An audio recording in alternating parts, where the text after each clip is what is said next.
ठीक है, हम लोग क्या पढ़ने जा रहे हैं? अर्नेस्ट रदरफोर्ड का मॉडल। हम लोगों ने क्या क्या पढ़ लिया था? डाल्टन को पढ़ लिया था और उसको पढ़ लिया था जे। अच्छा, डाल्टन ने क्या चीज़ें बताई थी और वो चीज़ें सही नहीं पाई गई, बताओ। डाल्टन ने सबसे पहला क्या बताया था? एटम क्या है? इनडिविजिबल। क्या है? इन, यानी कि एटम को तोड़ा। दूसरी चीज़ क्या बताई जो गलत पाई गई? उन्होंने बताया कि सेम एलिमेंट, क्या बताया? सेम एलिमेंट के पास हमेशा क्या होता है? Same atom. क्या होता है? Same atom. ये भी क्या पाया गया? गलत। तीसरा क्या था कि एटम के पास कोई भी क्या होता है? हाँ, यानी कि एटम के पास कोई भी इंटरनल स्ट्रक्चर क्या होता है? नहीं होता है। और ये तीनों की तीनों चीज़ें क्या थी? गलत। क्या थी? यानी कि जब आगे रिसर्च हुई तो क्या पाया गया? एटम कैसा था? डिविजिबल, क्योंकि एटम के अंदर क्या होते हैं? इलेक्ट्रॉन, प्रोटॉन और एलिमेंट के पास जो है सेम एटम नहीं होता है, क्योंकि उसके आइसोटोप भी क्या होते हैं? पाए जाते हैं। और उसका इंटरनल स्ट्रक्चर क्या होता है? होता है। ठीक, अब इन चीज़ों के जो सवाल थे, इन सवालों का जवाब कुछ हद तक किसने दिया? जे थॉमसन ने। किसने दिया? जे थॉमसन ने। तो जे थॉमसन ने क्या किया बेटा? जे थॉमसन ने क्या एक्सपेरिमेंट किया? कैथोड रे का। किसने किया? उन्होंने इलेक्ट्रोड से क्या निकाली? Cathode ray. यानी कैथोड से क्या निकाली? Cathode ray. और कैथोड रे कैसी थी बेटा? Cathode ray. Cathode ray experiment क्या किया? कैथोड रे कैसी थी? इनविजिबल थी। कैसी थी? इस इनविजिबल रे को उन्होंने देखने के लिए किसका इस्तेमाल किया? जिंक सल्फाइड का। और कैथोड रे एक्चुअल में निकली क्या? इलेक्ट्रॉन। क्या निकली? इलेक्ट्रॉन। क्या बताया उन्होंने इलेक्ट्रॉन को? कि इलेक्ट्रॉन एक्चुअल में क्या है? पार्टिकल। क्या है? क्योंकि इसके पास क्या होता है? मास। और इसके पास क्या होता है? Momentum, speed, acceleration. और उन्होंने क्या बताया कि इसके पास क्या होता है? चार्ज। क्या होता है? और कैसा चार्ज होता है? नेगेटिव। कैसा चार्ज होता है? ये सब बताया उन्होंने। और उन्होंने कौन सा मॉडल दिया? उन्होंने दिया प्लम पुडिंग मॉडल। कैसा मॉडल दिया? Plum pudding model. और ये प्लम पुडिंग मॉडल जो था, ये किस चीज़ को रिलेट करता था? इसके इंटरनल स्ट्रक्चर को। किसके? एटम के।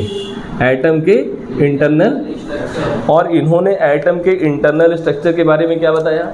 इन्होंने बताया कि एटम जो है क्या है? एटम एक्चुअल में क्या है? Positive sphere. क्या है? पॉजिटिव स्फीयर मतलब पॉजिटिव का गोला है, यानी कि पूरा एटम क्या है? पॉजिटिव है। और इसके बीच में इम्बेडेड मतलब धसे हुए। इम्बेडेड मतलब क्या? धसे हुए इलेक्ट्रॉन है। क्या है? धसे हुए क्या है? इलेक्ट्रॉन है। और उन्होंने ये मॉडल दिया। क्या दिया? ये मॉडल दिया। अब उसके बाद डाल्टन भी चले गए, जे थॉमसन ये बता के चले गए। उसके बाद कौन आए तुम्हारे? Ernest Rutherford. कौन आए? जैसे डाल्टन के सवाल किसको परेशान करते थे? जे थॉमसन को। वैसे जे थॉमसन का प्लम पुडिंग मॉडल किसको परेशान करता था? अर्नेस्ट रदरफोर्ड को। आया कि नहीं आया? अब अर्नेस्ट रदरफोर्ड क्या चाहते थे? अर्नेस्ट रदरफोर्ड जो है चेक करना चाहते थे कि जे थॉमसन सही थे या गलत। तो उन्होंने कौन सा एक्सपेरिमेंट किया? उन्होंने भी एक एक्सपेरिमेंट किया। क्या किया? उन्होंने भी एक एक्सपेरिमेंट किया। और उस एक्सपेरिमेंट में वो क्या चाहते थे? क्या चाहते थे? कि जे थॉमसन का प्लम पुडिंग मॉडल सही है या गलत। ठीक, कोई दिक्कत? चलो, अब अर्नेस्ट रदरफोर्ड को समझने से पहले हम कुछ चीज़ें जान लेते हैं। क्या जान ले? कुछ चीज़ें। देखो, जो अर्नेस्ट रदरफोर्ड थे, कौन थे? अर्नेस्ट रदरफोर्ड जो थे वो ये सोच रहे थे कि जे थॉमसन ने किसका इस्तेमाल किया? कैथोड रे का। किसका इस्तेमाल किया? उन्होंने हाई वोल्टेज दिया इलेक्ट्रोड में, तो क्या निकली? Cathode rays. और कैथोड रेस से उन्होंने ये जाना कि एटम के अंदर एक इंडिविजिबल जो पार्टिकल है वो कौन है? हमारा इलेक्ट्रॉन। कौन सा है? उन्होंने इलेक्ट्रॉन को खोज लिया। इलेक्ट्रॉन को। ठीक, आया कि नहीं आया? अब उनको कोई और चीज़ खोजनी थी, यानी कि अगर मान लो किसी एटम में निगेटिव पार्टिकल है तो पॉजिटिव पार्टिकल भी तो होगा। तो उनके मन में ये सवाल था कि आखिर में पॉजिटिव पार्टिकल को कैसे खोजा जाए? क्या किया जाए? पॉजिटिव पार्टिकल को कैसे खोजा जाए और एटम का इंटरनल स्ट्रक्चर कैसे खोजा जाए कि एटम का इंटरनल स्ट्रक्चर क्या होता है। एक्चुअल में उस टाइम पे एक और खोज हो रही थी साथ ही साथ में, जिसका नाम था बेटा रेडियो एक्टिविटी। क्या नाम था? Radio activity. तो रेडियो एक्टिविटी प्रोड्यूस करने वाले कुछ रेडियो एक्टिव क्या थे, एलिमेंट थे। क्या थे? रेडियो एक्टिव एलिमेंट थे। और जो रेडियो एक्टिव एलिमेंट कौन कौन से थे? जिनका एटॉमिक मास, क्या चीज? एटॉमिक मास नहीं, जिनका एटॉमिक नंबर, जिनका एटॉमिक नंबर, क्या चीज? जिनका एटॉमिक नंबर क्या होता था? 83 के आगे स्टार्ट होता था। क्या होता था? 83 के, यानी कि 82 तक। कहाँ तक? कहाँ तक? 82 तक पाए जाने वाले जितने भी क्या थे हमारे एलिमेंट थे, वो सारे के सारे एलिमेंट क्या थे बेटा? स्टेबल। क्या थे? और 82 नंबर पे कौन आता है? लेड। क्या आता है? यानी कि लेड जो है इस दुनिया का सबसे स्टेबल, सबसे नहीं बोलेंगे, सबसे स्टेबल तो हमारा हीलियम होगा। क्या होगा? यानी कि अगर हम ये बात करें कि सबसे भारी एटम, क्या बात करें? सबसे भारी एटम में जो लेड है वो क्या है? सबसे ज़्यादा स्टेबल है कि नहीं है? इसके बाद अगर हम जाते हैं 83, 84, 85 पे, तो हमको क्या मिलेगा? अनस्टेबल। क्या मिलेगा? आएगा नहीं। इसमें कौन कौन से लोग आएंगे? इसमें यूरेनियम आएगा। क्या आएगा? इसमें क्या आएगा? थोरियम। क्या आएगा? और इसमें क्या आएगा? रेडियम। क्या आएगा? यानी कि ये 3 तरह के, यानी है तो बहुत सारे, है तो, लेकिन ये 3 तरह के जो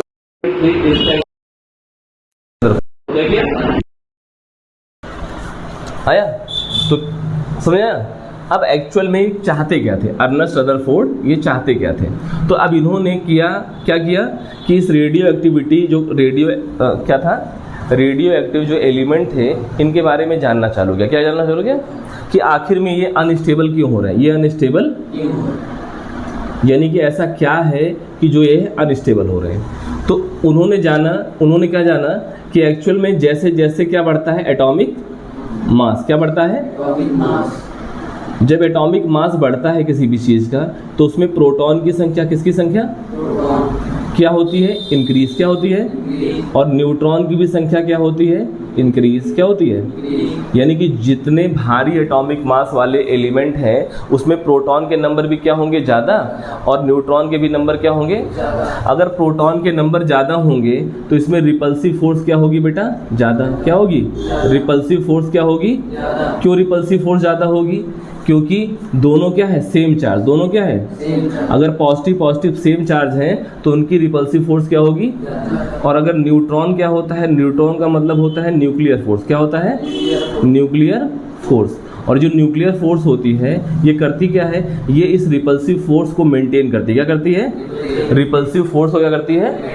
तभी जो एटम का क्योंकि एटम के न्यूक्लियस के अंदर क्या पाए जाते हैं? प्रोटॉन और न्यूट्रॉन। अभी कुछ पता नहीं था, लेकिन हम लोगों को बाद की रिसर्च से पता लग गया, तो हम समझने के लिए इसको ले रहे हैं। क्योंकि जो एटम का न्यूक्लियस होता है उसमें क्या होता है? प्रोटॉन, और प्रोटॉन हमेशा क्या लगाता है? Repulsive force. इस रिपल्सिव फोर्स को मेंटेन करने के लिए क्या काम करता है? Nuclear force. आया कि नहीं आया? तो अगर एटॉमिक मास हमारा क्या होगा? 82 के ऊपर। क्या होगा? तो यानी कि हमारे वो सारे एलिमेंट क्या हो जाएंगे? अनस्टेबल। क्या हो जाएंगे? और जब अनस्टेबल होंगे तो वो करेंगे क्या? वो अपने प्रोटॉन और न्यूट्रॉन को बैलेंस करना चालू करेंगे। क्या करेंगे? प्रोटॉन और न्यूट्रॉन को बैलेंस करना। यानी कि प्रोटॉन हो सकता है किस में कन्वर्ट हो जाए? न्यूट्रॉन में। न्यूट्रॉन हो सकता है समझा? जब प्रोटॉन और न्यूट्रॉन क्या चीज, यानी कि प्रोटॉन किस में चेंज होगा? न्यूट्रॉन में। या न्यूट्रॉन किस में चेंज होगा? प्रोटॉन में। तो ये एक्चुअल में क्या करते हैं? ये रेडिएशन क्या करते हैं? इमिट करते हैं। क्या करते हैं? रेडिएशन क्या करते हैं बेटा? इमिट करते हैं। क्या करते हैं? रेडिएशन जब इमिट करते हैं तो क्या क्या इमिट करते हैं? अल्फा, बीटा और गामा। क्या करते हैं? अल्फा, बीटा और, आया कि नहीं आया? ठीक। अब देखो एक्चुअल में हो क्या रहा है।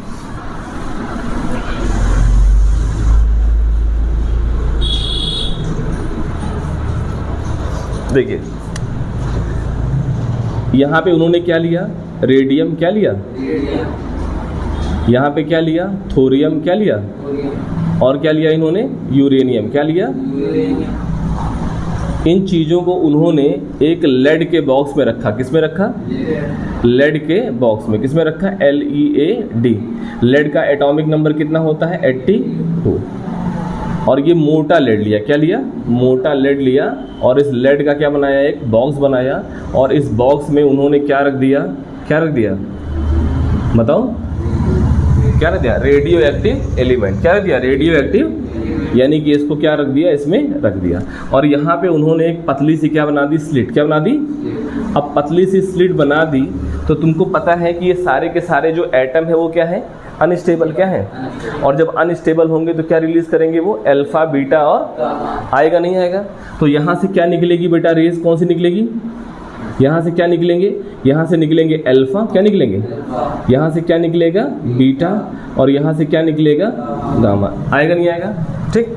अब रदरफोर्ड ने किया क्या? रदरफोर्ड को कुछ नहीं पता था। रदरफोर्ड को वो केवल रेडियो एक्टिव कंपाउंड से, रेडियो एक्टिव एलिमेंट से ये पता करना चाह रहे थे कि क्या क्या निकलता है, क्या क्या निकलता।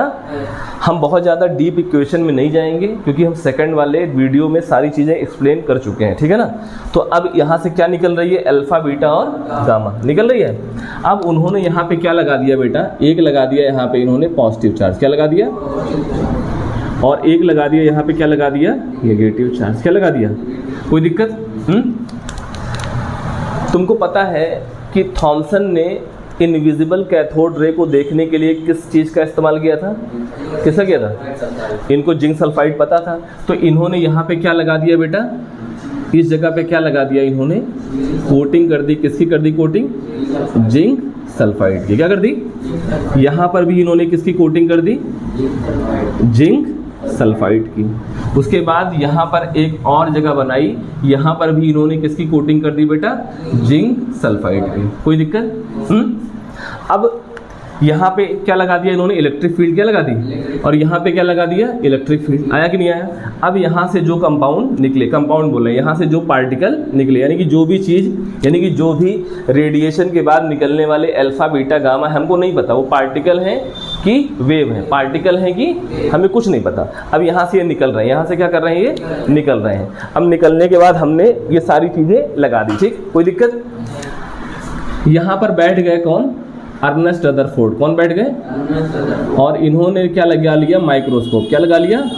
माइक्रोस्कोप। कोई दिक्कत? यहाँ पर उनका एक और चेला बैठ गया। एक्चुअल में अर्नेस्ट रदरफोर्ड जब एक्सपेरिमेंट कर रहे थे तो इनके दो क्या थे? स्टूडेंट थे। क्या थे? दो स्टूडेंट थे। और यहाँ पर भी एक बैठ गए। आए कि नहीं आए? यहाँ पर भी एक इनके क्या बैठ गए? स्टूडेंट। और सब स्टूडेंट ने क्या लगा लिया? माइक्रो। क्या लगा लिया? आया कि नहीं आया? जैसे ही यहाँ से अल्फा, बीटा, गामा निकला तो कुछ चेंजेस हुए। क्या हुए? यहाँ से जाने के बाद जो रेस थी, एक रेस जो है ना वो किधर मुड़ गई? एक मिनट। एक रेस मुड़ गई किधर? ऐसे। कैसे मुड़ गई? कोई दिक्कत? एक रेस जो है मुड़ गई ऐसे, और एक मुड़ी ही नहीं, एक चली गई सीधे। आया कि नहीं है? सबसे ज़्यादा कौन मुड़ती हुई दिखाई दे रही है? जो पॉजिटिव की तरफ जा रही है। और ये कौन सी तुम्हारी थी? बीटा। क्या थी? क्या थी? कोई दिक्कत? जो हल्की सी टिल्ट हुई, क्या हुई? हल्की सी टिल्ट हुई, ये तुम्हारी थी अल्फा। क्या थी? और जो बिल्कुल भी तुम्हारी इलेक्ट्रिक फील्ड से डेविएट नहीं हुई वो कौन सी थी? गामा। कौन सी थी? अब तुमको क्या पता लगा? अब तुमको क्या पता लगा? सोचो, थोड़ा सोचो।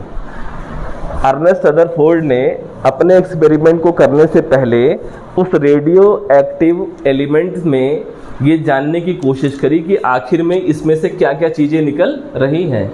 तो जब उन्होंने देखा, तुमको कुछ नहीं पता था, उन्होंने देखा कि उन्होंने क्या किया? इस लेड के स्लिट से निकलने वाला जो भी चीज़ यहाँ से रेडिएशन निकल रहा था, एक रेडिएशन किसकी तरफ मुड़ गया?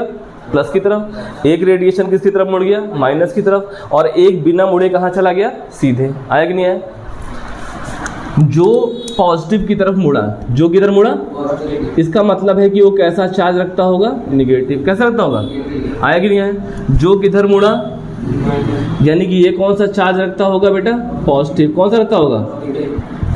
और जो इधर रखा, ये कोई चार्ज रखेगा? कोई दिक्कत? जो कोई चार्ज नहीं रख रहा था, जो कोई चार्ज, इसका मतलब है ये क्या होगी, वेव। क्या होगी? और ये दोनों मुड़ रहे थे, इसके मतलब ये दोनों के दोनों क्या है, पार्टिकल। दोनों के दोनों क्या है, ये भी पार्टिकल है और ये भी पार्टिकल है। आया कि नहीं आया? अब इन दोनों में सबसे ज्यादा कौन मुड़ रहा था?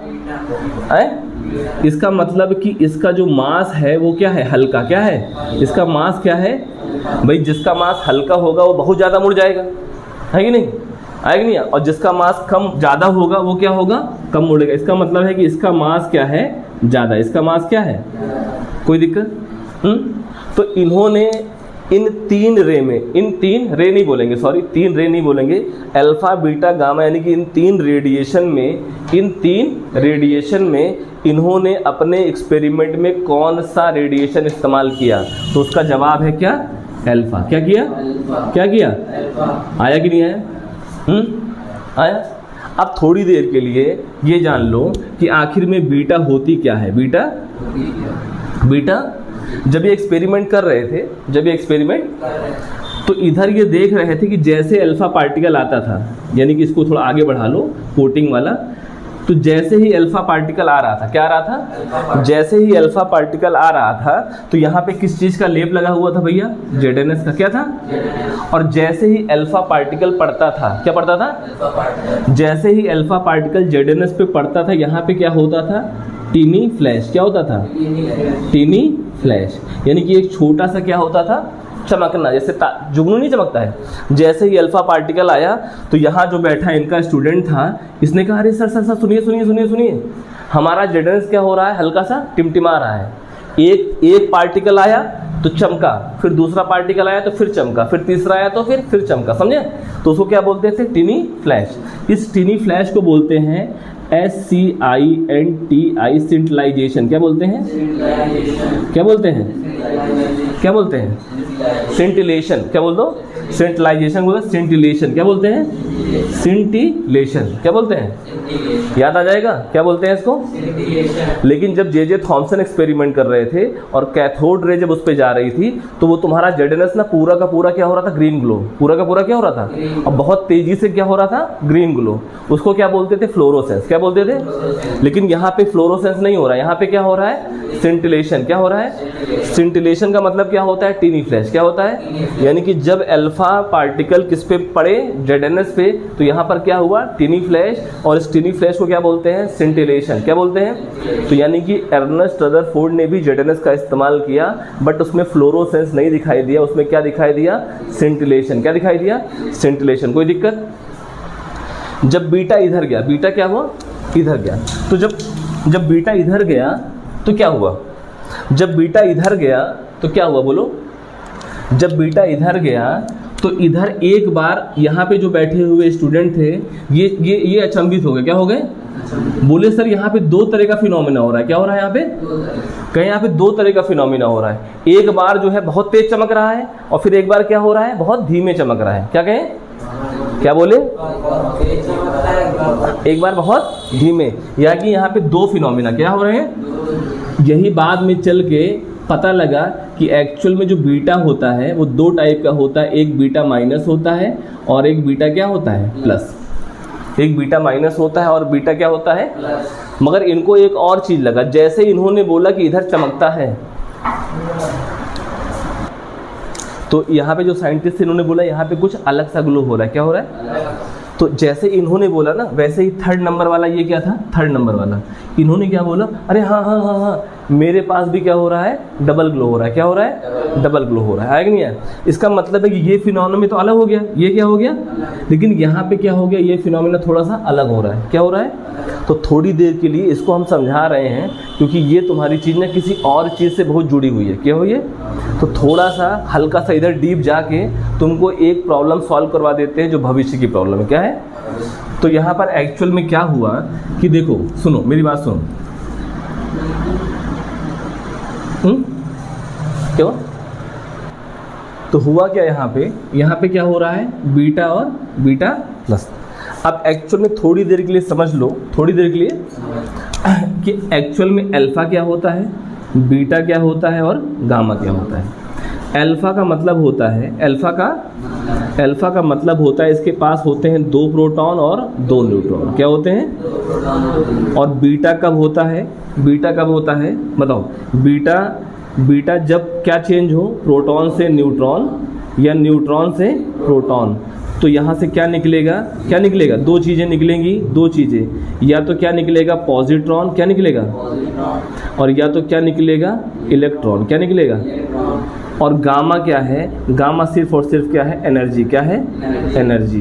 क्योंकि गामा के पास कोई भी डिफ्लेक्शन नहीं था। गामा जो है वो क्या है? लाइट है। क्या है? लाइट। गामा क्या है? लाइट। और इस गामा की जो एनर्जी होती है, इस एनर्जी को बोलते हैं फोटोन। क्या बोलते हैं? आया कि नहीं आया? और फोटोन में कोई भी चार्ज नहीं होता। फोटोन में कोई भी चार्ज, कोई दिक्कत? तो हमने अल्फा समझ लिया। अल्फा में क्या है? 2 प्रोटॉन और 2 न्यूट्रॉन। ठीक, 2 प्रोटॉन और बीटा में क्या है? बीटा में 2 कंडीशन है, या तो प्रोटॉन किस में चेंज होगा? न्यूट्रॉन में, और या तो न्यूट्रॉन किस में चेंज होगा? प्रोटॉन में।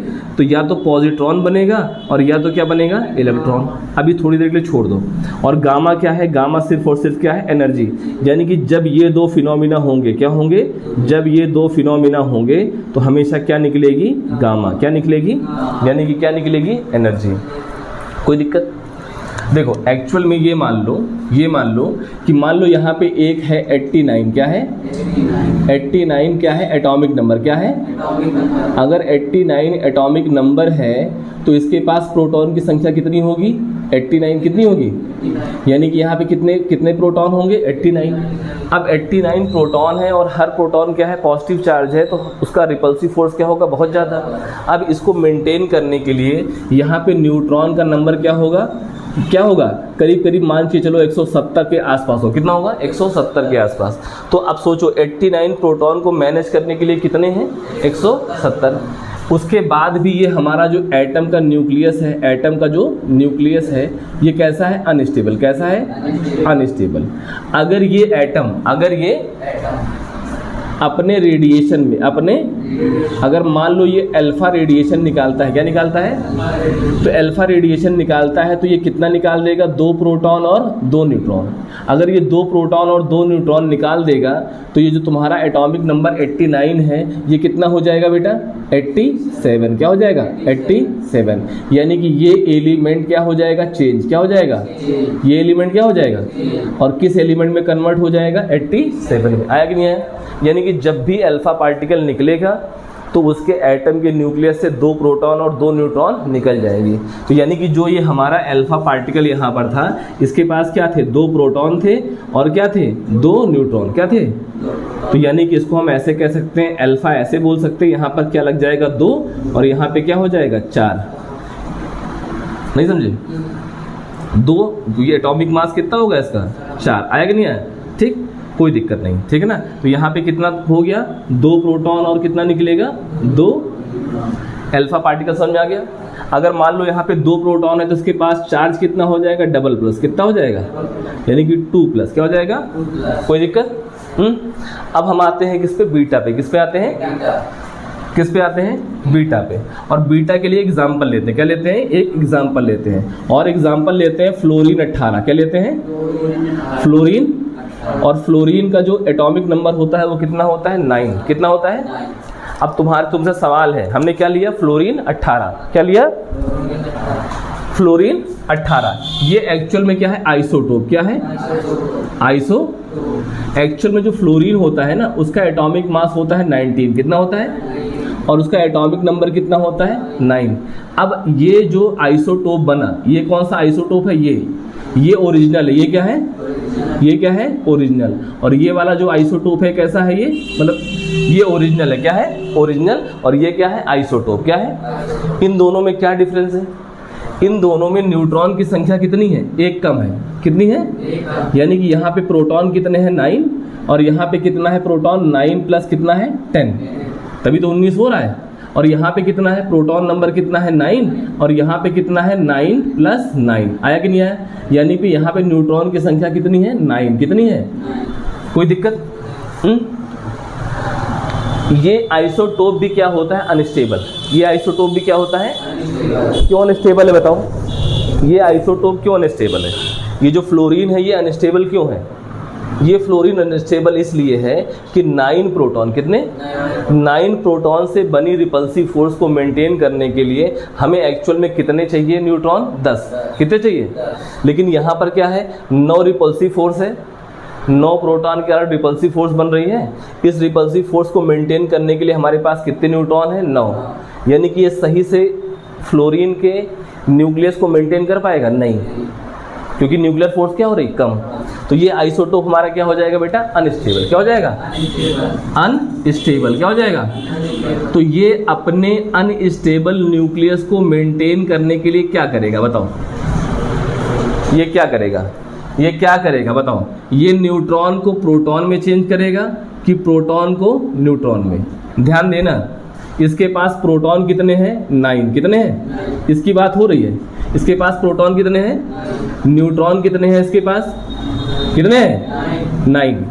अगर मान लो ये न्यूट्रॉन बढ़ाता है, क्या बढ़ाता है, न्यूट्रॉन को।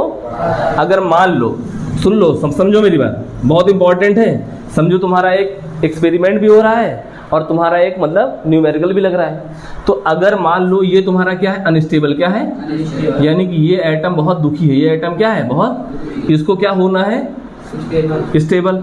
तो अब ये क्या करेगा, ये या तो यहाँ से 1 माइनस करके इसको दे दे, और या तो ये 1 माइनस करके इसको दे दे। अगर मान लो यहाँ पे n इसको 1 माइनस करके देगा तो यहाँ पे प्रोटॉन की संख्या कितनी हो जाएगी, 10। और यहाँ पे न्यूट्रॉन की संख्या कितनी हो जाएगी, 8। अगर ये करेगा तो ये क्या करेगा, यहाँ पे प्रोटॉन की संख्या कितनी हो जाएगी, 8, और यहाँ पे न्यूट्रॉन की संख्या कितनी हो जाएगी, 10। इन दोनों कंडीशन में कौन सी कंडीशन ठीक है? है सेकंड वाली ना बोलो, ये वाली, इसको हम बोल दे रहे हैं फर्स्ट, इसको बोल दे रहे हैं फर्स्ट, और इसको बोल दे रहे हैं सेकंड। इन दोनों में कौन सी कंडीशन ठीक है, सेकंड। क्यों? आओ बताओ बताओ, बहुत मजा आएगा जब सॉल्व करो। गलत हो गई तो मैं बता रहा हूँ ना, मैं तुम्हें इतनी बड़ी चीज़ बता रहा हूँ, इतनी बड़ी चीज़ बता रहा हूँ कि इतनी बड़ी चीज़ ना तो 9th को पता है, ना 10th 11th 12th, ना तो नीट के बच्चे को पता है, ना तो नीट के टीचर को पता है, और ना तो यहाँ जो और छोटे मोटे टीचर है उनको पता है, ना तो MBBS स्टूडेंट को भी पता होगा। ये पता होगा किसको, जो MD करता है और जो नीट PG का पेपर देता होगा, जिसकी टॉप रैंक आती होगी, और वो जब रेडियोलॉजी करते होंगे तो उनको पता होगा। यहीं से क्वेश्चन आएगा, सोचो लिंक कहाँ से कहाँ है। ऐसा नहीं है तुम पढ़ाई कर रहे हो, तुम्हारे सारे लिंक यहीं से हैं। तो बताओ क्यों सेकंड कंडीशन ठीक होगी? क्योंकि स्टेबल होने के लिए न्यूक्लियर फोर्स ज़्यादा। हाँ शाबाश, बहुत बढ़िया, हम मज़ा आ गया, खुश कर दिए। क्या होगा, एटम के न्यूक्लियस को स्टेबल होने के लिए न्यूक्लियर फोर्स क्या होनी चाहिए, न्यूट्रॉन की संख्या क्या होनी चाहिए। आया कि नहीं आया? और अगर इस कंडीशन में कर देंगे तो यहाँ प्रोटॉन कितना हो जाएगा, 10। तो रिपल्सिव फोर्स क्या हो जाएगी, ज़्यादा, और न्यूट्रॉन हमारा कितना है, 8। तो ये हमारा स्टेबल और अनस्टेबल हो जाएगा। तो हमारी कौन सी कंडीशन होगी, सेकंड। कौन सी कंडीशन हो, तो ये हमारा जो एटम है, एलिमेंट है, किस में कन्वर्ट हो जाएगा, जो फ्लोरीन है, फ्लोरीन का क्या है यहाँ पे 9, ऊपर कितना है 18, है कि नहीं। अब ये किस में कन्वर्ट हो जाएगा बेटा, किस में कन्वर्ट होगा, यहाँ पे मान लो लग देते हैं x, किस में होगा, x क्या है, तो यहाँ पे क्या हो जाएगा 8, क्या हो जाएगा 8, और यहाँ पे क्या हो जाएगा 10, क्या हो जाएगा 10, क्या हो जाएगा, न्यूट्रॉन कितने हो जाएंगे 10, तो यहाँ पे हो जाएगा कितना 18, क्या हो जाएगा, आया कि नहीं आया। ये x है क्या, ये x ऑक्सीजन है, क्या है, हाँ, यानी कि फ्लोरीन 18 किस में कन्वर्ट हो गया, ऑक्सीजन में। किस में कन्वर्ट हो गया, ये एक्चुअल में क्या है, ऑक्सीजन। ऑक्सीजन का एटॉमिक नंबर कितना है 8, और उसका एटॉमिक नंबर कितना है 18, यानी कि ऑक्सीजन के एटम के न्यूक्लियस में 8 प्रोटॉन होते हैं और 10 क्या होते हैं, न्यूट्रॉन। आया कि नहीं आया। तो यहाँ पे कौन सा डीके होगा, यहीं से पूछ रहे हैं कौन सा डीके होगा, यानी कि यहाँ पे एक्चुअल में चेंज क्या हुआ, प्रोटॉन किस में चेंज हुआ, किस में चेंज हुआ, प्रोटॉन किस में चेंज हुआ, और जब क्या होगा यहाँ पे, कहाँ पे आ गए, यहाँ पे, यानी कि जब प्रोटॉन किस में चेंज होगा बेटा, आओ तुम बनाओ, चलो आओ बनाओ, यहाँ पे लिखो, प्रोटॉन जब किस में चेंज होगा, न्यूट्रॉन में, तो यहाँ पे क्या बनेगा, बीटा प्लस, क्या बनेगा, बीटा प्लस नहीं, यहाँ बनेगा पॉजिट्रॉन, क्या बनेगा, पॉजिट्रॉन। पॉजिट्रॉन का मतलब हो गया E प्लस, ई प्लस। और जब न्यूट्रॉन किस में चेंज होगा? प्रोटॉन में। तो यहाँ पे क्या बनेगा? इलेक्ट्रॉन। क्या बनेगा? इलेक्ट्रॉन। आया कि नहीं आया? तो ये जो पॉजिट्रॉन बना इसी को बोलते हैं एंटी मैटर। क्या बोलते हैं? Anti matter. क्या बोलते हैं? क्या बोलते हैं? बैठ जाओ। क्या बोलते हैं? Anti matter. और ये पॉजिट्रॉन क्या होगा? जब प्रोटॉन से क्या चेंज होगा? तो ये पॉजिट्रॉन बनेगा। पॉजिट्रॉन क्या होगा? भागेगा, इधर उधर क्या होगा? भागेगा। और इसको जहां कहीं पर भी क्या मिल जाएगा? इलेक्ट्रॉन। इन दोनों के साथ मिलके क्या हो जाएगा? एनहिलेट। क्या हो जाएगा? एनहिलेट। क्या हो जाएगा? एनहिलेट। क्या हो जाएगा? तो ये प्रोसेस क्या होगा? एनहिलेशन का। क्या होगा? और एनहिलेशन के प्रोसेस में होगा क्या? एनहिलेशन के प्रोसेस में सुन लो बेटा, क्या होगा? यहाँ पे निकलेगी 2 गामा। क्या निकलेगी? कितनी निकलेगी? 2 गामा। और इस वाले प्रोसेस में क्या होगा? जब न्यूट्रॉन से प्रोटॉन बनेगा तो इलेक्ट्रॉन तो है ही है, इलेक्ट्रॉन जाके उसी न्यूक्लियस की ऑर्बिट में क्या हो जाएगा? स्टेबल। क्या हो जाएगा? स्टेबल। तो यहाँ से क्या निकलेगी? 1 गामा। क्या निकलेगी? हो सकता है निकले, हो सकता है कि ना निकले। हो सकता है निकले कि हो सकता है ना निकले। आएगा नहीं आए? मगर जब एनहिलेशन होगा तो क्या होगा? हमेशा क्या निकलेगी? 2 गामा। क्या निकलेगी? क्योंकि हो क्या रहा है? इलेक्ट्रॉन भी खत्म हो रहा है और पॉजिट्रॉन, यानी कि दोनों के दोनों क्या हो रहा है? एनहिलेट मतलब क्या हो रहा है? दब जा रहे हैं। तो इलेक्ट्रॉन भी खत्म हुआ और क्या हुआ? प्रोटॉन भी। और जब इलेक्ट्रॉन और पॉजिट्रॉन दोनों खत्म होगा, क्या होगा? सॉरी, प्रोटॉन बोल रहे थे, इलेक्ट्रॉन और पॉजिट्रॉन दोनों खत्म होगा तो कितनी गामा निकलेगी? 2। एक इलेक्ट्रॉन वाली और एक पॉजिट्रॉन वाली। और दोनों की दोनों गामा जो निकलेगी ना बेटा, ये 2 डायरेक्शन निकलेगी। 2 डायरेक्शन मतलब एक डायरेक्शन इधर निकलेगी और एक डायरेक्शन क्या निकलेगी? इधर। एक गामा इधर चली जाएगी, एक गामा इधर। और इनका डिग्री कितना होगा? 180 डिग्री। ये बहुत खास बात है। ये क्या है? बहुत खास बात। इतना मैं क्यों बता रहा हूँ? ये तुम्हारे सिलेबस में नहीं है, ये तुम्हारे सिलेबस में नहीं है, मगर तुमको मैं इसलिए बता रहा हूँ कि तुम आज ना साइंस का एक बहुत बड़ा चीज़ जानने वाले हो। क्या जानने वाले हो? साइंस की एक बहुत बड़ी चीज़, यानी कि रेडियो एक्टिविटी में जब कभी भी क्या होता है? प्रोटॉन की संख्या ज़्यादा हो जाती है। प्रोटॉन की संख्या तो प्रोटॉन किस में कन्वर्ट होता है? न्यूट्रॉन में। और हमेशा क्या निकलता है? पॉजिट्रॉन। पॉजिट्रॉन क्या होता है? Anti matter. क्या होता है? और पॉजिट्रॉन निकलने के बाद नियरेस्ट इलेक्ट्रॉन के पास जाके क्या होता है? एनहिलेट। एनहिलेट होता है तो क्या निकलती है? 2 गामा। दोनों अपोजिट डायरेक्शन में निकलती है 180 डिग्री पे। ये एनहिलेशन का सबसे मेन प्रोसेस है। सबसे मेन प्रोसेस आया कि नहीं आया? और जब भी एनहिलेशन होगा तो कितनी गामा निकलेगी? 2। क्या निकलेगी?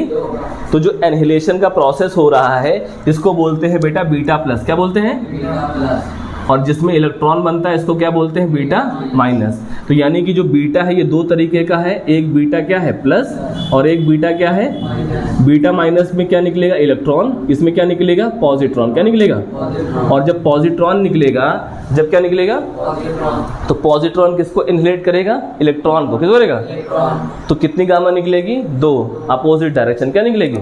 आया कि नहीं आया? अब हमने एग्जाम्पल किसका लिया था? फ्लोरीन 18 का। किसका लिया था? फ्लोरीन। अब सुनो, अब इतना समझ गए? एक्चुअल में तुमने सुना है लोगों को कैंसर होता है। क्या होता है? कैंसर सुना है? आज के ज़माने में मतलब जो कैंसर है बहुत आम हो गया है। क्या हो गया है? तो वैज्ञानिक कैंसर का स्कैन कैसे करते हैं? कैंसर का स्कैन कैसे करते हैं? जैसे मान लो किसी पर्सन को कैंसर है, किसी पर्सन को, तो डॉक्टर ये देखना चाहता है कि कैंसर कहाँ कहाँ तक एक्सटेंड हुआ है, कौन कौन सी ऐसी सेल्स है जो कैंसर के लिए क्या है, मतलब घातक है, मतलब कौन कौन सी सेल्स में कैंसर आ गया है। कैसे देखोगे?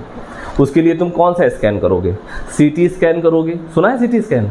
MRI सुना है? अल्ट्रासाउंड, एक्सरे, ये सब क्या है? स्कैन है कि नहीं है? तो एक स्कैन होता है उसको बोलते हैं पेट स्कैन। क्या बोलते हैं? PET scan. कौन सा बोलते हैं? एक स्कैन होता है जिसको बोलते हैं बेटा पेट स्कैन। क्या बोलते हैं? PET scan. क्या बोलते हैं? पेट का मतलब क्या होता है? पेट स्कैन करीब 25 से 30 हज़ार रुपये का होता है। और जो भी कैंसर पेशेंट होगा, आप उस कैंसर पेशेंट से पूछोगे तो बोलोगे कि तुमको डॉक्टर ने पेट स्कैन लिखा है? क्या लिखा है? तो बोलेगा हाँ भैया हमको लिखा है। तो बोलो कितना पैसा लगा? तो बोलेगा 25 से 30 हज़ार रुपये। कितना लगा? इस पेट का फुल फॉर्म क्या है? जैसे सिटी स्कैन होता है वैसे क्या होता है? PET scan. क्या होता है? पेट का मतलब क्या है? पी का मतलब होता है पॉजिट्रॉन। पी का मतलब क्या होता है? क्या होता है? पॉजिट्रॉन। पॉजिट्रॉन, और ई का मतलब होता है इमिशन, क्या होता है, इमिशन क्या होता है, और टी से होता है टोमोग्राफी, क्या होता है, टोमोग्राफी। पी से क्या हो गया, पॉजिट्रॉन, ई से क्या हो गया, इमिशन, और टी से क्या हो गया, टोमोग्राफी। तो आओ तुम आओ, सूफियान हमारे फेवरेट स्टूडेंट, शिक्षा मंत्री। हमारे सब मिलीमीटर किस में कन्वर्ट हो रहे हैं, सेंटीमीटर में, किस में हो रहे हैं, सेंटीमीटर। तो मान लो हम ऐसा कह नहीं रहे हैं कि इनको हुआ है, ऐसा कह नहीं रहे, मान लो इनको बाई चांस, भगवान न करे, एक एग्जाम्पल के तौर पे इनको क्या हो गया, कैंसर, क्या हो गया। अब वो कैंसर इनके किस एरिया में हमको नहीं पता, इनके किस एरिया में है हमको नहीं पता, अब कितनी दूर फैला है हमको ये भी नहीं पता। तो अगर मान लो हम क्या है, डॉक्टर, हम क्या है, तो हम जो है, हम डॉक्टर हैं, तो हम इनसे बोलेंगे कि अपने गार्जियन को बोलो कि जाए मेडिकल स्टोर और वहाँ से एक दवा लेकर आए, वहाँ से उस दवा का नाम जानते हो क्या है, FDG, क्या नाम है उसका, FDG, क्या नाम है, FDG, क्या नाम है उसका, FDG, F मतलब क्या हो गया, फ्लोरीन, क्या हो गया, फ्लोरीन, कौन सा फ्लोरीन, 18 वाला, कौन सा फ्लोरीन, 18, और D मतलब हो गया, D मतलब डीऑक्सी, D मतलब डीऑक्सी, और G मतलब हो गया ग्लूकोज, G मतलब क्या हो गया, ग्लूकोज, क्या हो गया, ग्लूकोज, यानी कि ग्लूकोज के मॉलिक्यूल से एक ऑक्सीजन हटा दो, एक ऑक्सीजन, हटा दो, और क्या लगा दो वहाँ पे, फ्लोरीन, क्या लगा दो, फ्लोरीन, क्योंकि फ्लोरीन कुछ देर बाद किस में कन्वर्ट हो जाएगा, ऑटोमेटिक ऑक्सीजन में, तो क्या बन जाएगा वो, ग्लूकोज, आएगा नहीं आया। तो ये तुम्हारा कंपाउंड कौन सा है, FDG। तो बोलेंगे कि अपने घर वालों को बोलो और जाओ जाके लेके आओ क्या, FDG, क्या लेके आओ, FDG, FDG जब लेकर आएंगे तो हम इनकी नस में FDG को डाल देंगे, क्या कर देंगे, FDG को डाल दें। तो शरीर में एक नॉर्मल सेल होती है और एक कैंसर सेल होती है। जो कैंसर सेल होती है वो ग्लूकोज को बहुत क्या करती है, खींचती, अपटेक करती है, करती है, आएगा नहीं।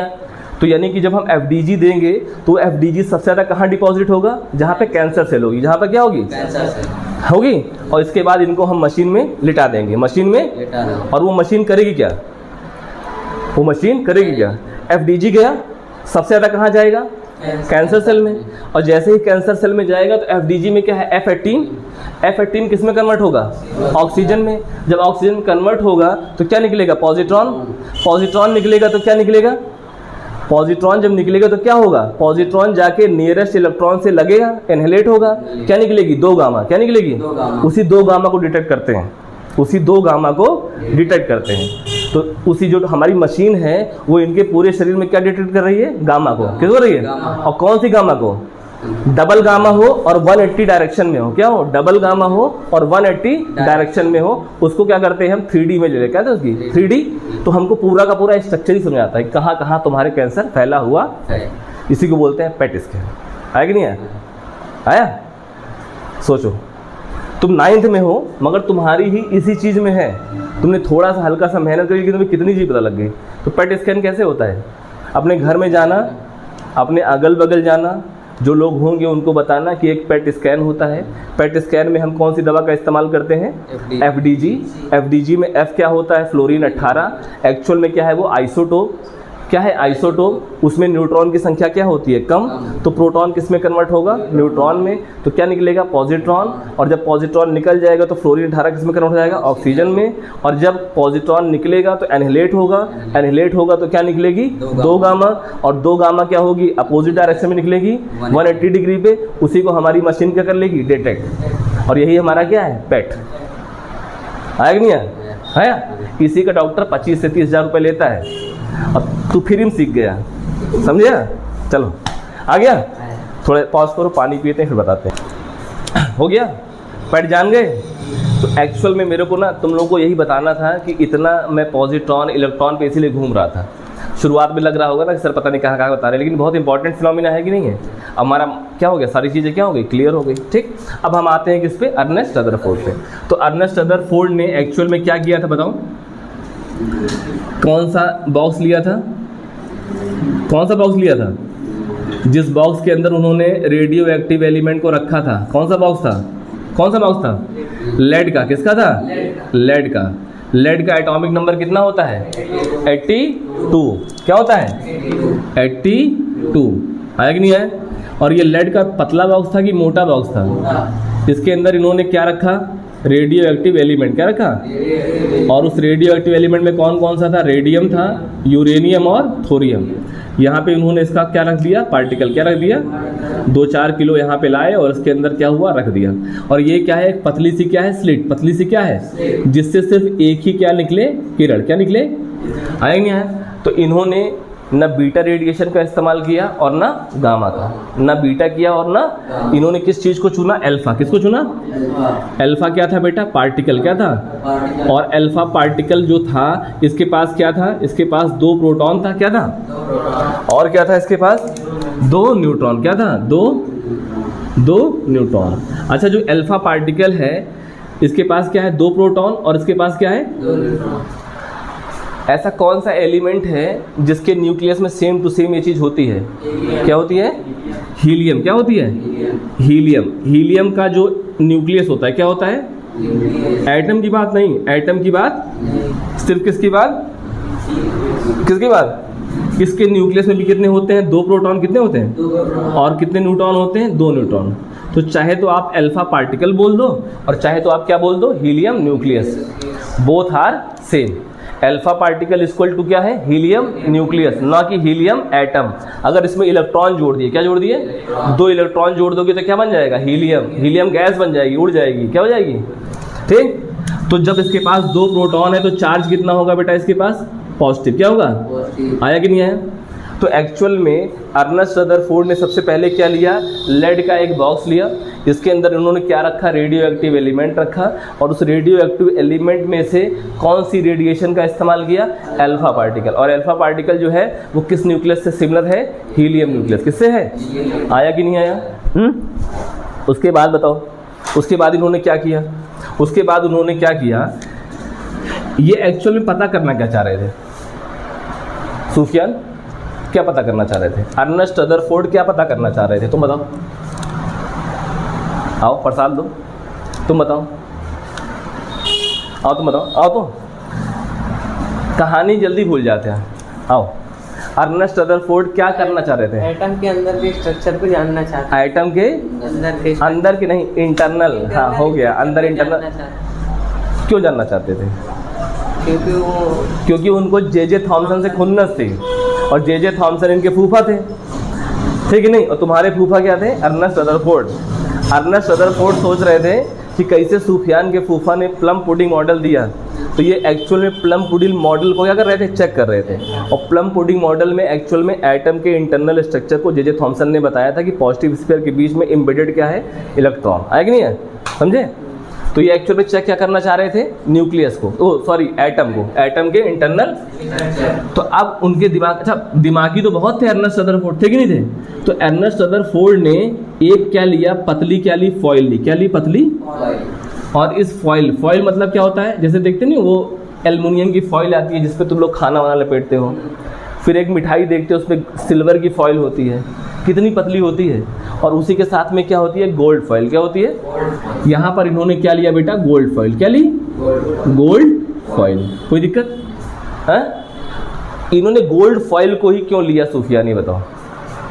जैसे तुम्हारे फूफा के विरोधी कौन थे, इनके फूफा का नाम था अर्नेस्ट रदरफोर्ड। अर्नेस्ट रदरफोर्ड ने गोल्ड फॉइल का ही इस्तेमाल क्यों किया, इसके कारण थे, क्या थे। असल में तुम गोल्ड को पीट के बहुत पतला कर सकते हो, यानी गोल्ड फॉइल होती है मैलिएबल। क्या होती है, मैलिएबल। उसको बहुत पीट के कर पतला कर सकते हो, इसको इतना पतला कर सकते हो कि इसकी जो चौड़ाई है वो 100 एटम के बराबर आ जाए। कितने आ जाए, यानी कि 100 गोल्ड के एटम के बराबर तक तुम इसको पीट के कर सकते हो पतला। आया कि नहीं आया। और दूसरी चीज, इसका जो एटॉमिक नंबर होता है वो होता है 79। क्या होता है, 79। अगर 79 है तो इसका प्लस कितना होगा, 79 प्लस। क्या होगा, आया कि नहीं आया। ये कितना प्लस है, 79 प्लस। और जो हमारा अल्फा पार्टिकल है ये कितना प्लस है बेटा, 2 प्लस। क्या है, 2 प्लस। एक 2 किलो का आदमी और एक क्या है, 80 किलो का आदमी, 79 किलो का आदमी। इन दोनों आदमी को लड़ाओगे तो क्या होगा, कौन जीतेगा, 79। ये क्या है, हाईली पॉजिटिव चार्ज। क्या है, इसके पास क्या है 79 प्लस, इसके पास क्या है 2 प्लस। तो 79 प्लस और 2 प्लस जब पास में आएगा तो कौन किसको रिफ्लेक्ट करेगा? 79 प्लस वाला 2 प्लस को लात मारेगा तो 2 प्लस क्या होगा? भाग जाएगा। क्या हो जाएगा? इसीलिए इन्होंने किसका इस्तेमाल किया? 2 प्लस का।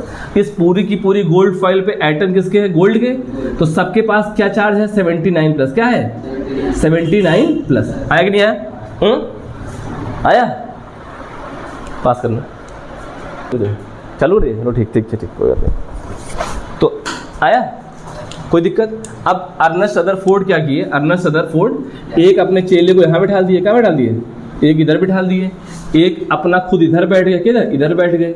और एक चेले को किधर बैठा दिए? इधर, मतलब बैठा दिए। 3 चेले थे और 3 के 3 चेले क्या करे थे? क्या लेके बैठे थे? माइक्रोस्कोप। क्या लेके बैठे थे? क्या बैठे थे? तुमको बता चुके हैं कि जब अल्फा पार्टिकल किससे ग्लो करता है? ZNS से। तो उस प्रोसेस क्या बोलते हैं? सिंटलेशन। क्या बोलते हैं? तो चारों तरफ उन्होंने क्या इस्तेमाल किया? ZNS। क्या इस्तेमाल किया? इधर भी ZNS, इधर भी ZNS और इधर भी ZNS, यानी कि चारों तरफ उन्होंने क्या लगा दिया? ZNS। आया नहीं आया? अब हुआ क्या? अब सबसे पहले एक्सपेरिमेंट में उन्होंने सारा सेटअप लिया, एक पतली स्लिट लगाई। अब ये सारे के सारे जो भी अल्फा निकलेंगे इधर ही तो जाएंगे। अब जब अल्फा इधर जा रहे थे, अल्फा इधर, तो यहाँ बैठे थे कौन? Ernest Rutherford. कौन बैठे थे? Ernest Rutherford. अर्नेस्ट रदरफोर्ड का मतलब इनके फूफा, ठीक, माइक्रोस्कोप लेके बैठे थे। क्या लेते? माइक्रोस्कोप। अब जब माइक्रोस्कोप लेके बैठे थे तो यहाँ पे कितने आ गए? 19,999। कितने? Alpha particle. क्या है? अल्फा। और जब ये अल्फा पार्टिकल आए बेटा तो यहाँ का ZNS क्या हुआ? ग्लो। ZNS क्या हुआ? ग्लो मतलब टीनी फ्लैश। टीनी फ्लैश क्या हुआ? यानी कि सिंटिलेशन कितनी बार हुआ? 19,999। 19,000। और इधर जो एक लोग बैठे थे इनके चेले, इनको एक बार मिला। कितना मिला? एक बार। यानी कि जितने भी अल्फा पार्टिकल गए, जितने भी, उसमें 19,999 क्या हो गए? पार। क्या हो गए? और इसमें से केवल एक बार क्या हुआ? एक बार क्या हुआ? एक बार क्या हुआ? ये क्या हुआ? लॉर्ड, यानी कि अपोजिट डायरेक्शन में आया। क्या हुआ? अपोजिट डायरेक्शन में आया। आया कि नहीं आया? जो अच्छा 19,900 तो गए, कुछ गए तो हल्का सा इधर डाइवर्ट हो गए, ठीक, कुछ हल्का सा इधर हो गए। जैसे मान लो इधर क्या है? 79 प्लस है, तो इधर 2 प्लस जाएगा। अगर बगल से जाएगा तो हल्का सा इसको फेंक देगा इधर, इधर जाएगा तो हल्का सा इधर फेंक देगा, कुछ इधर, कुछ सीधा चला गया, है ना, कुछ हल्का सा मुड़ के इधर चले गए। लेकिन बैक कितना हुआ? सिर्फ एक। बैक कितना हुआ? सिर्फ कितने बैक हुआ? 20,000 में। तो इससे अर्नेस्ट रदरफोर्ड को जानते हो क्या पता लगा?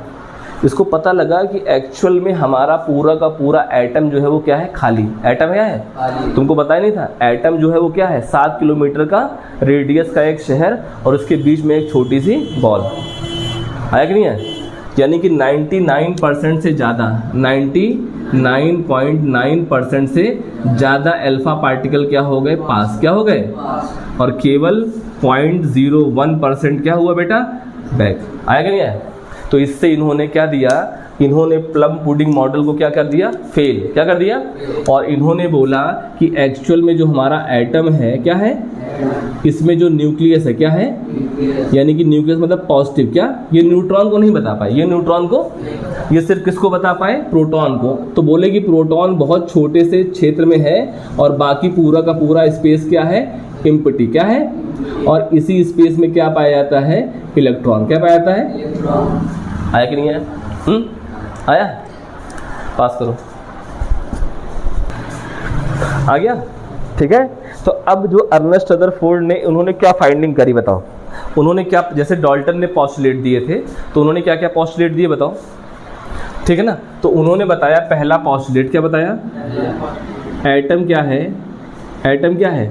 एटम बहुत क्या है? स्मॉल है। एटम क्या है? एटम नहीं, एटम का जो न्यूक्लियस है, एटम का, ठीक है ना, एटम का जो न्यूक्लियस है क्या है? वो क्या है? बहुत स्मॉल। क्या है? बहुत स्मॉल है। और क्या है? डेंस है। क्या है? डेंस है। और पॉजिटिवली क्या है? चार्ज। पॉजिटिवली क्या है? चार्ज। आया कि नहीं आया? ठीक। दूसरा उन्होंने क्या दिया? दूसरा उन्होंने दिया कि एटम का जो मास है, एटम का जो क्या है? मास है, वो एक्चुअल में कहाँ कंसंट्रेट है? कहाँ कंसंट्रेट है? न्यूक्लियस पे। कहाँ कंसंट्रेट है? न्यूक्लियस पे। आया कि नहीं आया? सबसे पहले उन्होंने क्या बताया कि एटम का जो न्यूक्लियस है वो कैसा है? बहुत छोटा, डेंस है और क्या है? पॉजिटिव चार्ज है। और उसके बाद क्या है? एटम का जो मास है वो कहाँ पे कंसंट्रेटेड है? कहाँ पे कंसंट्रेटेड है? न्यूक्लियस पे। कहाँ पे कंसंट्रेटेड? क्यों? क्योंकि 79 प्लस था तो सारा का सारा न्यूक्लियस यहीं पर है, बाकी और जगह एम्प्टी स्पेस पे क्या है? इलेक्ट्रॉन। क्या है? आया कि नहीं आया? और उन्होंने बताया कि एटम के अंदर जो इलेक्ट्रॉन है, एटम के अंदर जो इलेक्ट्रॉन, यानी कि जो एटम के अंदर इलेक्ट्रॉन है ये इसके चारों तरफ क्या कर रहे हैं? चक्कर लगा रहे हैं। चारों तरफ क्या कर रहे हैं? और चारों तरफ चक्कर लगा रहे हैं, ठीक है ना? क्या कर रहे हैं? चारों तरफ चक्कर लगा रहे हैं। और इसका जो मोस्ट ऑफ द स्पेस है, यानी कि 99.9% स्पेस क्या है? वो क्या है? एम्प्टी। क्या है? एम्प्टी। थोड़ी देर बंद कर दो, पानी पी लें, ठीक है? तो अर्नेस्ट रदरफोर्ड ने अल्फा पार्टिकल के ज़रिए गोल्ड फॉइल में जो एक्सपेरिमेंट किया, जेडेनस के ज़रिए सिंटिलेशन के थ्रू उन्होंने पता करा। तो क्या पता करा कि एटम का ऑलमोस्ट 99.9% हिस्सा क्या है? एम्प्टी है। इलेक्ट्रॉन जो है वो न्यूक्लियस के चारों तरफ क्या कर रहे हैं? चक्कर लगा रहे हैं। पहली बार उन्होंने न्यूक्लियस शब्द की क्या करी? खोज करी। उन्होंने क्या खोज करी? न्यूक्लियस। उन्होंने बताया कि न्यूक्लियस के अंदर क्या पाया जाता है? प्रोटॉन। हमेशा क्या पाया जाता है? वो किस में होता है? पॉजिटिव। क्या होता है? पॉजिटिव चार्ज में होता है। ये सारी चीज़ें उन्होंने बताई। न्यूक्लियस कैसा होता है? स्मॉल होता है, डेंस होता है कि नहीं? ये सब चीज़ें बताई। अब सबसे इम्पॉर्टेंट बात, सबसे कि आखिर में रदरफोर्ड क्या नहीं बता पाए? रदरफोर्ड लिमिटेशन क्या है, यानी उनकी डिमेरिट्स क्या थी? क्या थी? उन्होंने न्यूक्लियस की खोज करी, उन्होंने पॉजिटिव चार्ज की खोज करी, उन्होंने प्रोटॉन के बारे में बताया, उन्होंने सब कुछ बताया, ठीक है ना? उन्होंने बताया कि प्रोटॉन कैसा है, वो न्यूक्लियस कैसा है? बहुत छोटा सा है, केवल 0.01% में कंसंट्रेटेड है, चारों तरफ क्या है? इलेक्ट्रॉन घूम रहे हैं, सब बताया उन्होंने। ये सब तुमको भी पता है, पता नहीं पता? लेकिन क्या चीज़ तुमको नहीं पता? रदरफोर्ड ने क्या चीज़ बताई और वो गलत हो गई? क्या चीज़ भाई? वो गलत हो गई। क्या चीज़ नहीं बता पाए? क्या चीज़? उनको बोलते हैं बेटा लिमिटेशन। क्या बोलते हैं? किसी भी चीज़ को जानने का सबसे इम्पॉर्टेंट यही चीज़ है, क्या है? लिमिटेशन। क्या है?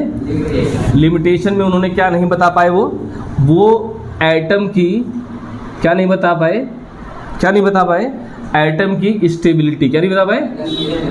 एटम की स्टेबिलिटी। क्यों नहीं बता पाए? बताओ भैया। क्योंकि उन्होंने न्यूट्रॉन के बारे में नहीं बताया। उन्होंने किस बारे में नहीं बताया? यानी कि वो क्या नहीं बता पाए? एटम की स्टेबिलिटी, यानी कि वो न्यूट्रॉन को नहीं बता पाए। अरे भाई, उन्होंने बताया पॉजिटिव चार्ज होता है, तो पॉजिटिव चार्ज अगर न्यूक्लियस के अंदर बहुत पास होगा तो रिपेल करेगा ना, जैसे वो रिपेल कर रहा था। वो बेचारे कहे भैया अब क्या बताइए, हमको समझ में ना होता है, अब हम ना जाने। आया नहीं आया? दूसरा क्या उन्होंने बताया? उन्होंने बताया कि उन्होंने क्या बोला? जो एटम है, क्या है? एटम के न्यूक्लियस। एटम के भाई बता दिया उन्होंने। न्यूक्लियस बताया कि न्यूक्लियस के चारों तरफ, न्यूक्लियस के क्या नाच रहा है? इलेक्ट्रॉन। क्या नाच रहा है? अगर इलेक्ट्रॉन लगातार नाच रहा है तो वो अपनी एनर्जी लूज क्यों नहीं करता? वो अपनी एनर्जी लूज क्यों नहीं करता? भाई इलेक्ट्रॉन नाचेगा, नाचते नाचते धीरे धीरे अपनी एनर्जी लूज करेगा और प्रोटॉन उसको अपनी तरफ खींच लेगा, तो इलेक्ट्रॉन प्रोटॉन को तो लड़ जाना चाहिए ना, लेकिन ऐसा तो वो इसको एक्सप्लेन नहीं कर पाए। कौन नहीं कर पाए? इसको एक्सप्लेन। आया कि नहीं आया? दूसरा मतलब तीसरा, यानी कि इलेक्ट्रॉन क्या है? इलेक्ट्रॉन फाल मतलब गिरना न्यूक्लियस पर। क्या है? ऑन, यानी कि इलेक्ट्रॉन न्यूक्लियस पे क्यों नहीं गिरता है? क्यों नहीं? इलेक्ट्रॉन डू नॉट फॉल क्या है? On nucleus. आया कि नहीं आया? चौथा, उन्होंने एटॉमिक क्या चीज? Atomic spectra. क्या है? ये नहीं बता पाए। क्या नहीं बता पाए? एटॉमिक। पांचवा, अरेंजमेंट। बोलो। अरेंजमेंट ऑफ क्या है? इलेक्ट्रॉन, यानी कि आखिर में इस एटम के अंदर इलेक्ट्रॉन कैसे अरेंज होते हैं, ये भी नहीं बता पाए। छठा, क्वांटम एनर्जी लेवल नहीं बता पाए। क्या नहीं बता पाए? क्वांटम एनर्जी, यानी कि 6 पॉइंट बहुत इंपॉर्टेंट हैं, इसको याद कर लो। सबसे पहला पॉइंट क्या है, यानी कि अर्नेस्ट रदरफोर्ड क्या नहीं बता पाए, एटम की स्टेबिलिटी के बारे में, जो हम लोग रिपल्सिव फोर्स और न्यूक्लियर फोर्स पढ़ रहे थे, यानी कि वो न्यूक्लियर फोर्स के बारे में, वो न्यूट्रॉन के बारे में कौन बताएगा, उसको बताएंगे चैडविक। कौन बताएगा, यानी कि पहले सवाल का जवाब कौन देंगे, भविष्य में आने वाले चैडविक। कौन देंगे। दूसरा है एटम का जो न्यूक्लियस है इसमें एनर्जी क्यों लॉस नहीं होती, एनर्जी लॉस क्यों नहीं, इसे कौन बताएगा, इसे बताएंगे नील्स बोहर। कौन बताएगा, नील्स बोहर। कौन बताएगा, और नील्स बोहर कब बताएंगे, जब उनको आइडिया देंगे मैक्स प्लांक। क्या देंगे, मैक्स प्लांक। आया कि नहीं आया, तो मैक्स प्लांक बताएंगे, क्योंकि यहाँ तक सब खोज लिए थे, उसके बाद सब लुल्लू बने थे। क्या बने थे, तो लुल्लू बने थे, तो सूफियान की तरह, तो लुल्लू सब बने थे, तो उसमें कौन आए, मैक्स प्लांक। तो मैक्स प्लांक ने बोला, क्या बताया, उन्होंने बताया एनर्जी कैसी है, कॉन्टिन्यूअस है कि डिस्क्रीट है। तो उन्होंने बोला एनर्जी कैसी है, डिस्क्रीट है। एनर्जी कैसी आती है, पैकेट्स में आती है। कैसी में आती है, पैकेट्स में आती है। तो इसी से क्या रिवॉल्व हुआ कि इसी से पता लगेगा कि आखिर में एटम में जो न्यूक्लियस होता है, इसके चारों तरफ जब इलेक्ट्रॉन घूमता है तो क्यों नहीं गिरता, क्योंकि इलेक्ट्रॉन ना अपनी एनर्जी लूज करता है और ना क्या करता है, वो करता है, उसको कहीं बाहर से मिलेगी एनर्जी, तभी वो अपना लेवल क्या करेगा, अप करेगा, और एनर्जी निकालेगा तो एक लेवल क्या चला जाएगा, नीचे, लेकिन कभी भी एटम पे गिरेगा नहीं। इसे कौन बताएगा, नील्स बोहर। कौन बताएंगे, आइडिया कहाँ से मिलेगा उनको, मैक्स प्लांक से। आया कि नहीं आया, तो इससे ये भी सिद्ध हो जाएगा कि इलेक्ट्रॉन जो है वो क्यों न्यूक्लियस पर नहीं गिरता। तीसरा क्या है, एटॉमिक स्पेक्ट्रा। क्या है, ये बहुत इंपॉर्टेंट है, ये बहुत तुम लोगों को मारने का मन करता है क्योंकि तुम लोग हर सवाल पूछ नहीं पाते हो। हमने बताया था कि जब कैथोड रे जेडएनएस पे पड़ती है तो कौन सा फ्लोरोसेंस देती है, आओ आओ इधर आओ, आओ इधर आओ, आओ इधर आओ। हमने कहा कि जब कैथोड रे जेडएनएस पे पड़ती थी और फ्लोरोसेंस होता था तो कौन सा फ्लोरोसेंस होता था, तेज से बोलो, ग्रीन। कैसा होता है, ग्रीन। कैसा होता है, ग्रीन ही क्यों होता है, येलो क्यों नहीं होता है। जैसे हम चारों लोग हैं, हम चारों लोग एक है कि अलग अलग हैं, बोलो यार, एक नहीं अलग अलग हैं। क्या है, अलग है। हम लोग क्या है, अलग अलग। अगर एक ही होते तो हम तुम्हारे घर जाते तो तुम्हारे घर वाले हमको पहचान पाते हैं, हम तुम्हारे घर जाएंगे पहचान नहीं लेंगे, तो हमारे घर जाओ, हमारे घर तुमको पहचान ना पाएंगे, क्यों क्यों पहचान ले रहे हैं, क्योंकि हम लोग का स्पेक्ट्रा क्या है, अलग अलग। हम लोगों का स्पेक्ट्रा क्या है, अलग अलग। स्पेक्ट्रा मतलब, अरे भैया हम तुमको जब पहली वाली वीडियो में बता रहे थे क्लास में, हमने कहा था कि सन जो है वो 75% किससे मिलके बना हुआ, हाइड्रोजन से। कैसे पता लगा, यहाँ वैज्ञानिक गर हैं सन पे बैठ के नापेकता ही हैं, कैसे पता लगा, स्पेक्ट्रम से। कैसे पता लगा, स्पेक्ट्रम। एक और साइंस की जो है स्टडी होती है उसको बोलते हैं स्पेक्ट्रोस्कोपी। क्या बोलते हैं, अरे देखते होगे यूट्यूब पे आता है कि साइंटिस्टों ने, नासा ने आज से 40 प्रकाश वर्ष दूर एक अपने जैसी पृथ्वी खोजी है, वहाँ पर वातावरण क्या है, पृथ्वी जैसा है। कैसे खोज लेते हैं, ये किससे खोजते हैं, स्पेक्ट्रो। जैसे हम लोगों के फिंगरप्रिंट क्या है, अलग अलग, हम लोगों की आँखें क्या है, अलग अलग। आधार कार्ड जाते हो, बायोमेट्रिक वेरिफिकेशन कराते हो, तो क्यों अलग अलग हो, वैसे ही सारे के सारे एलिमेंट का स्पेक्ट्रम क्या है, अलग अलग। और वो स्पेक्ट्रम किस पे डिसाइड होता है, न्यूक्लियस के चारों तरफ घूमने वाले इलेक्ट्रॉन पे। इसी के बारे में किसने बताया, नील्स बोहर ने। आगे बताएंगे श्रोडिंगर, आफबाउ, ये सब बताएंगे। और इनको आइडिया देने वाले कौन थे, मैक्स प्लांक। है कि नहीं है, अभी आ नहीं रहा है। जब नील्स बोहर पढ़ाएंगे तो वो हाइड्रोजन के स्पेक्ट्रम को तो सही बता ले गए कि हाइड्रोजन जो है हमेशा एक स्पेसिफिक टाइप का कलर देता है। जो हमें रेनबो में 7 कलर दिखाई देते हैं, वो 7 कलर क्यों दिखाई देते हैं, वो किसी न किसी के स्पेक्ट्रा हैं। कहीं पर रेनबो गाढ़ा बनता है, कहीं पर रेनबो हल्का बनता है, तो वहाँ पाए जाने वाले एलिमेंट जो होते हैं वो उसी को दिखाता है। नहीं समझ आ रहा है समझ में आ जाता तो मैक्स प्लांक ना हो जाते हैं, ये नील्स बोहर ना होते, लेकिन हम लोग आगे इसको पढ़ेंगे। आएगा नहीं है। और क्या चीज़ है, एटॉमिक स्पेक्ट्रा हो गया, और क्या हो गया, अरेंजमेंट ऑफ। तुमको हमने बताया था कि जो इलेक्ट्रॉन होते हैं 2, 8, 18 बताए थे, तो 2, 8, 18 ये क्या है, वो क्या है, इलेक्ट्रॉन का इसको बताएंगे कौन? Niels Bohr. कौन बताएंगे? नील्स बोहर को और जो है अच्छा करेंगे श्रोडिंगर। कौन करेंगे? ऑफ बाउ नियम आएगा, ये सब लोग क्या करेंगे? हेल्प करेंगे। नील्स बोहर कुछ बताएंगे, उनकी हेल्प कोई और करेगा, उनकी हेल्प कोई और करेगा, उनकी हेल्प कोई और करेगा। कैसे एटम के इलेक्ट्रॉन अरेंज होते हैं, मॉलिक्यूल बनता है तो कौन सा पहला इलेक्ट्रॉन उधर जाएगा, कौन सा इधर जाएगा, कितना एनर्जी लेवल घटेगा, कितना एनर्जी लेवल बढ़ेगा, कितनी एनर्जी निकलेगी, क्या होगा, कौन सा फोटोन निकलेगा, कौन सा स्पेक्ट्रा निकलेगा, ये सब हम लोग क्या पढ़ेंगे आगे। और लास्ट में क्या है? Quantum energy level. ये सब चीज़ें कौन नहीं बता पाए? Ernest Rutherford. आया कि नहीं आया? तो इस एक्सपेरिमेंट से हमने क्या क्या सीखा? क्या क्या सीखा? इस एक्सपेरिमेंट से हमने प्लम पुडिंग मॉडल को क्या कर दिया? फेल। और एटम का एक नया इंटरनल स्ट्रक्चर निकला, जिसमें क्या निकला? न्यूक्लियस। और उन्होंने बताया कि न्यूक्लियस के अंदर क्या पाया जाता है? Positive charge. लेकिन वो स्टेबिलिटी को नहीं बता पाए। और बाकी सारी चीज़ें नोट्स में लिखी हुई हैं, उसको पढ़ लेना, ठीक है। इतना चीज़ हम समझा नहीं सकते, ठीक है। और जिसको नोट्स चाहिए, व्हाट्सअप वाला उसमें लिंक है, नंबर दे देगा तो उसको हम नोट्स जो है भेज देंगे, ठीक है। आज की क्लास जो है यही समाप्त होती है। कल मिलते हैं किस पे? नील्स बोहर पे।